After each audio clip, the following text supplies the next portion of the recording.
বাংলাদেশি একজন ফুটবলার সুযোগ পেয়েছেন আয়ারল্যান্ড জাতীয় দলে। কি শুনে কিছুটা অবাক হচ্ছেন? সবচেয়ে মজার ব্যাপার হলো এই ফুটবলার একটা সময় খেলতে চেয়েছিলেন বাংলাদেশের হয়ে। হ্যাঁ, বাস্তবে ঠিক এমনটাই ঘটেছে। বলছিলাম বাংলাদেশি অরিজিন ফুটবলার আরাফাত রাফির কথা, যিনি বর্তমানে আয়ারল্যান্ড টপ টায়ারের ক্লাব বোহেমিয়ান এফসিতে খেলছেন।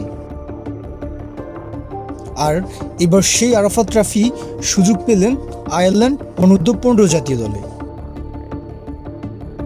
আরাফাত রাফির বাবা এবং মা দুজনই বাংলাদেশি এবং তার জন্ম বাংলাদেশে। আরাফাত রাফি তার জন্মের পর পরিবার সহ পাড়ি জমান আয়ারল্যান্ডে, আর সেখানেই শুরু হয় তার ফুটবল যাত্রা। এখন প্রশ্ন হলো, কে এই আরাফাত রাফি আর কিভাবে তিনি আয়ারল্যান্ড জাতীয় দলের নজরে আসলেন? খুব অল্প বয়স থেকেই নিজের প্রতিভার চাপ রাখতে থাকেন রাফি এবং ধারাবাহিকভাবে ভালো পারফরমেন্স করে সুযোগ পান আয়ারল্যান্ডের ঐতিহ্যবাহী ক্লাব বোহেমিয়ান এফসিতে। এই ক্লাবটি বর্তমানে আয়ারল্যান্ড টপ টায়ার লিগে খেলছে।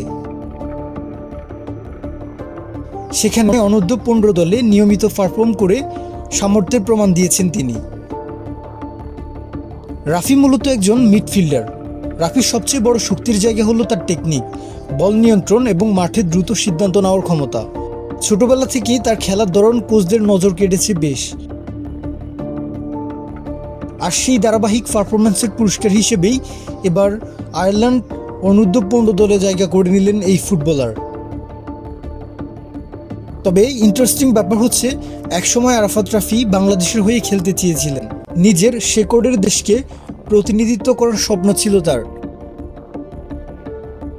এবার অবশেষে তিনি আইরিশদের জাতীয় দলে সুযোগ পেয়ে নিজের প্রতিভার জানান দিলেন।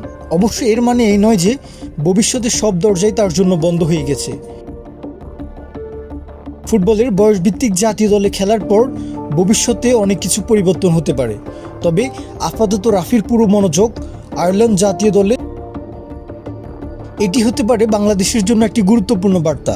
বিশ্বের বিভিন্ন দেশে ছড়িয়ে থাকা বাংলাদেশি অরিজিন ফুটবলারদের খুঁজে বের করে তাদেরকে যোগ্যতা অনুযায়ী জাতীয় দলে খেলার সুযোগ করে দেওয়া। কারণ সঠিক উদ্যোগ না নিতে পারলে এভাবেই আমাদের প্রতিভাগুলো একদিন হারিয়ে যাবে।